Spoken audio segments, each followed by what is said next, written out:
Well, they should be craning stuff down by now. We went and made a couple stops. Now we're back.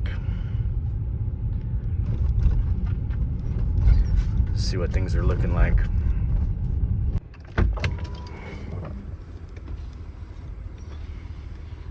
I'm down in your yard. Okay, sounds good.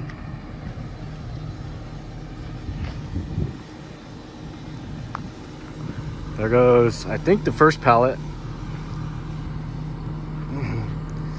So we want to get 4 pallets.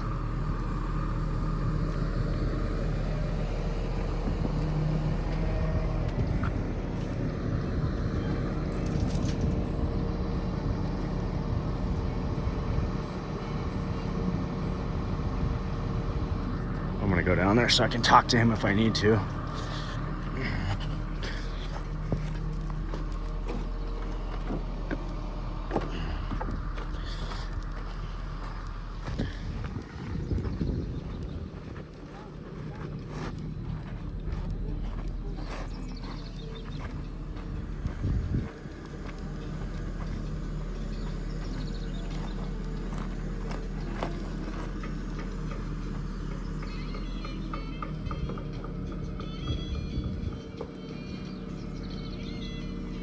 That's way up there.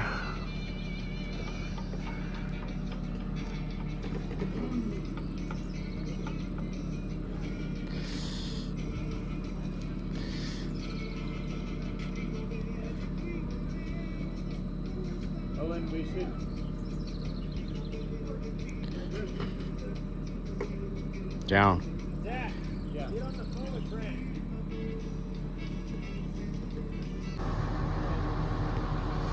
Got Owen up there rigging. Yeah, 1 second.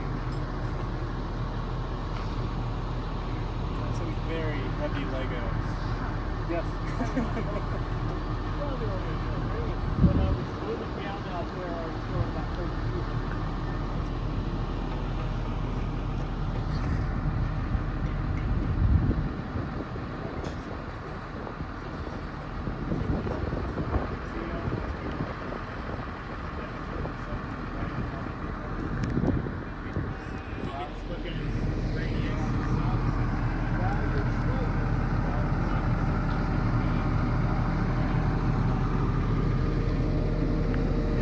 Everybody's in good spirits so far.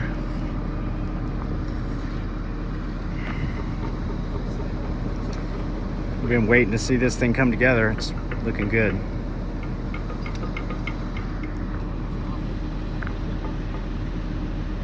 Where's our tagline? Oh, I'll grab it. Now we got Zach on the controls. So Brent is the former owner. Zach and I bought this company, and Zach's doing training today. I want you to stay on the top of it. All right.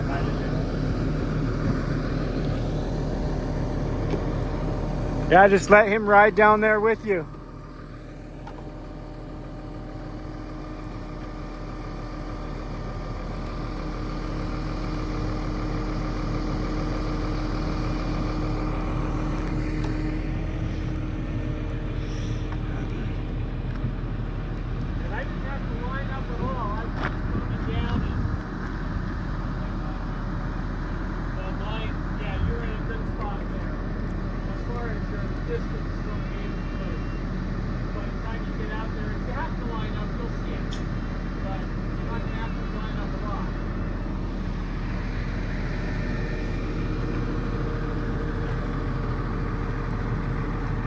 He's doing it. Crane guru in training. Yeah. He's doing great, actually. We'll see.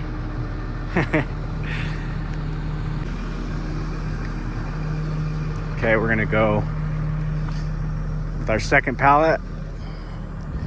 Probably about 20 minutes in, so you could imagine running with the skid steer.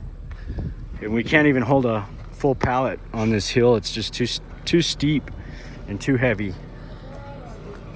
So the crane is definitely, could have done it by hand, but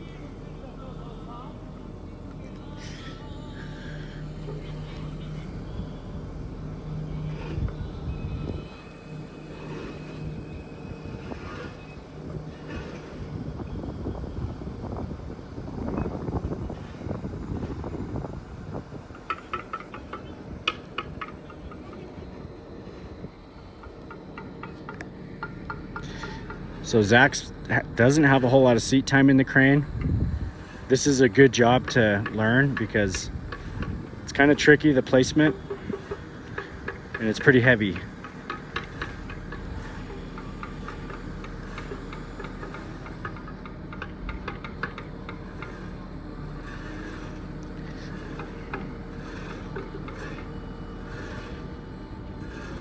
As he swings left, it's going to move closer this way. Okay.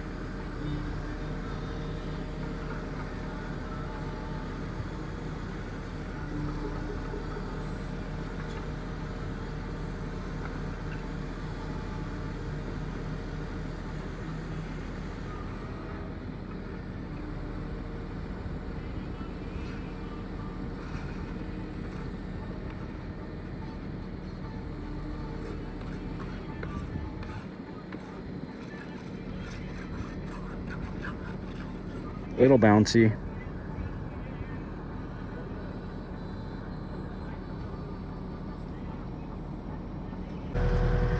So they're kind of stacked a little close.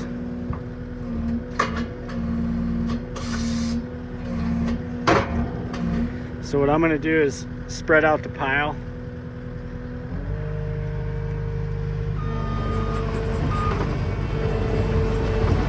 Make it a lot easier to rig.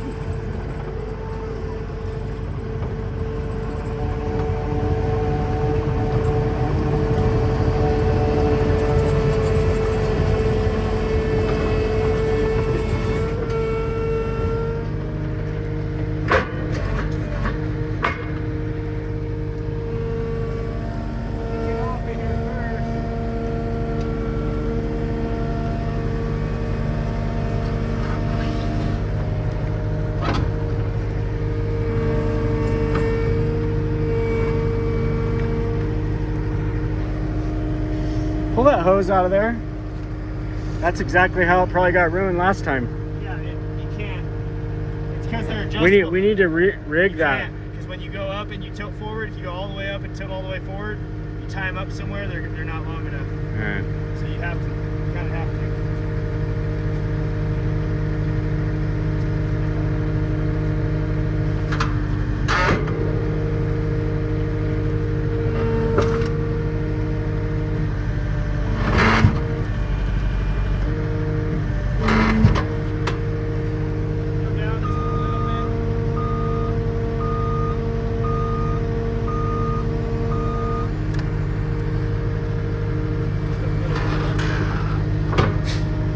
So now we got space in between.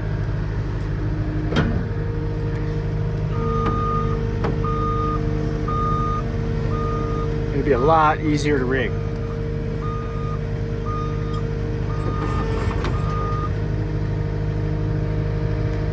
Going up.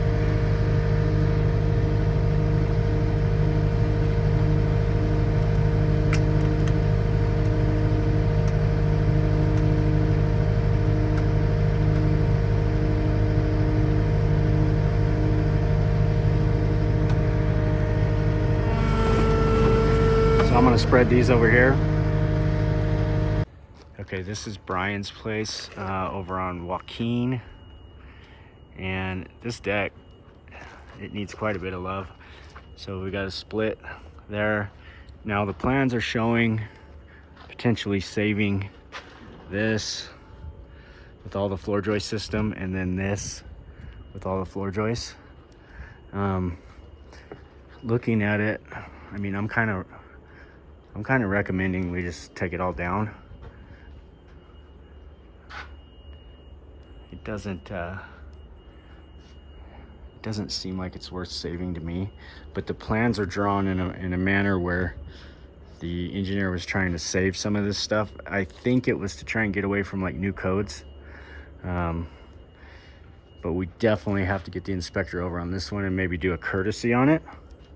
So we'll see what we got there. And then we've got these stairs that have kind of settled just a little bit. Those are gonna get, you can see they're really sloping down here. And then these new footings, so they want to kind of keep this intact, and then new footings. But it's going to be tough to do the footings like that because there's just not a lot of room to work with. So I think we'll get Ron over here and see what he says. Ah, that's crazy. If that was my deck, that whole thing would be getting torn off of there and done fresh from the ground up.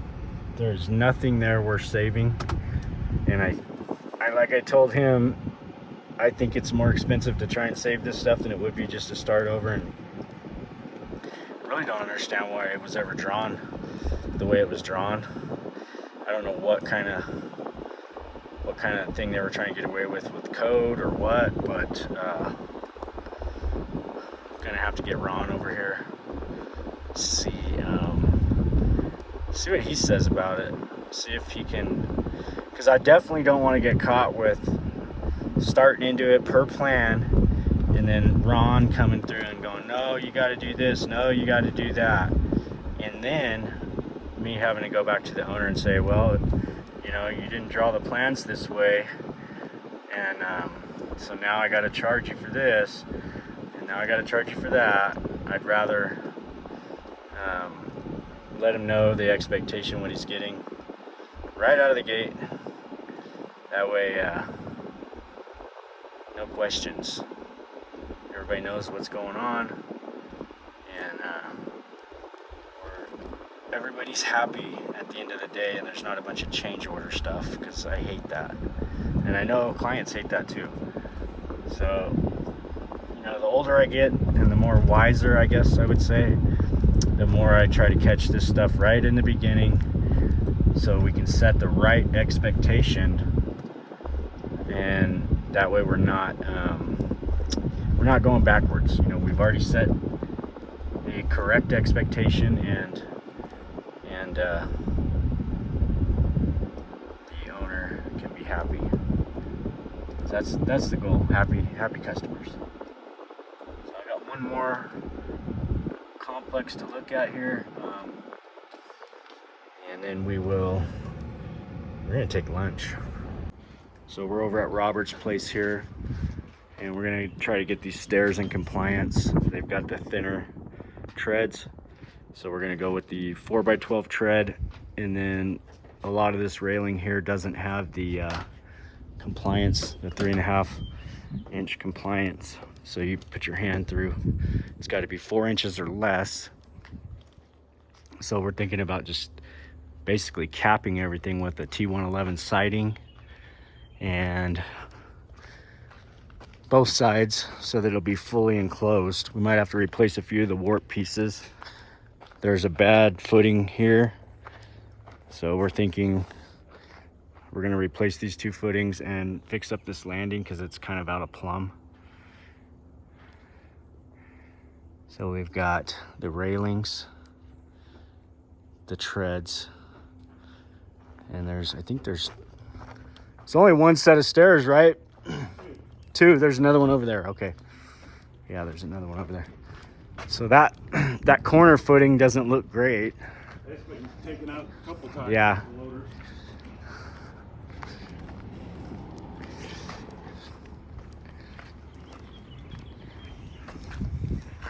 Ooh.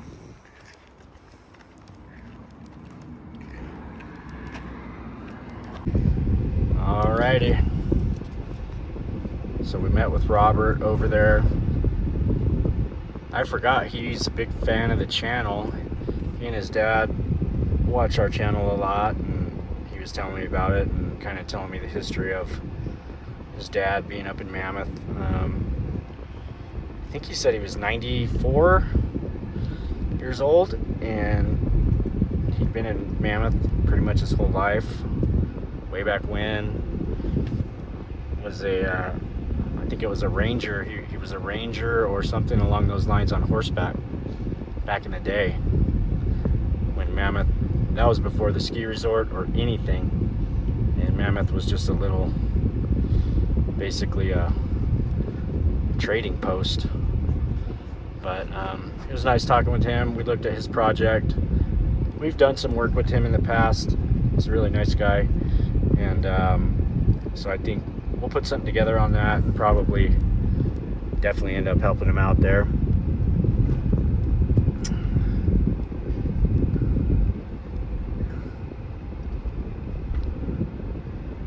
$88 degrees. Now that's hot. For up here, 88 degrees is very hot, and I'm tired. It's 1:45. It's been a long day. Started early this morning, and I have not had lunch, so I'm headed back to the house. I'm going to eat some leftovers that we barbecued last night. We had some pork loin and some potatoes, and I don't feel like going through the hassle of sitting down at a restaurant or anything right now, so I'm gonna go back and make a plate of that, and I'm gonna relax. I'm gonna eat that, and maybe I'll have a Coke, and if I get a little bit of energy, I'll probably go back out, but I'm pretty much done for the day. Probably will go back out, but yeah, I need a recharge. I'm running on empty right now. Alright, we had some lunch, got my second wind. It's almost 4 o'clock. We're gonna make our rounds and see how everything went today.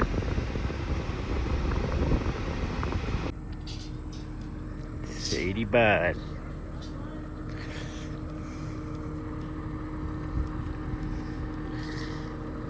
So I think I'll probably have them leave this last bit right here up top for now. Maybe take a couple more down. Got Owen in the crane, huh? You got Owen training?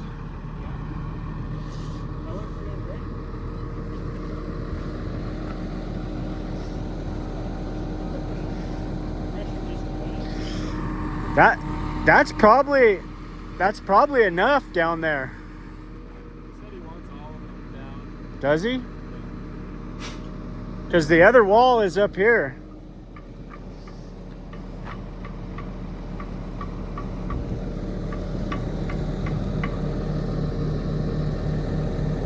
What do you think? Ben, you were saying something about the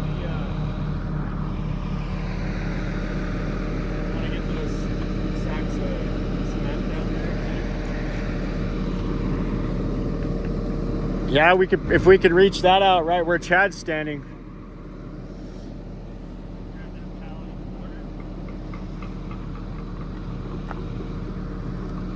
Hey Chad, bring the forklift up.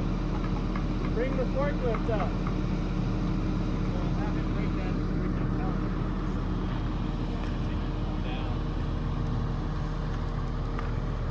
Down. I would only take 2 more pallets down. We could take that cement. That's no problem.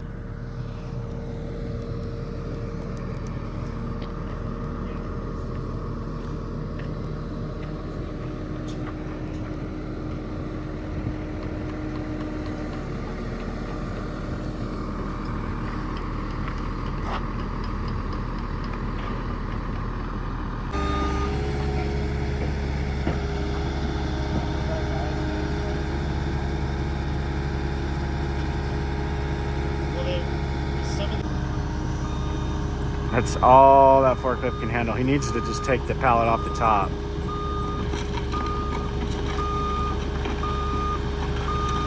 I mean,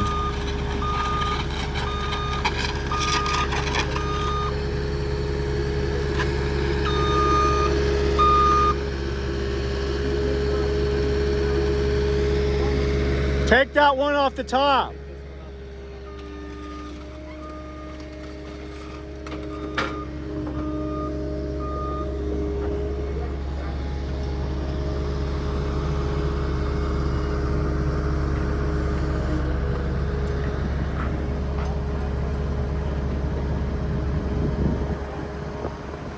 Wind's starting to blow a little bit.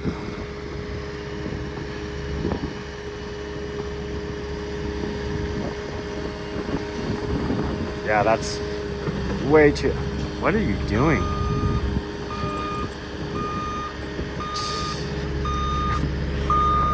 Oh my God, dude.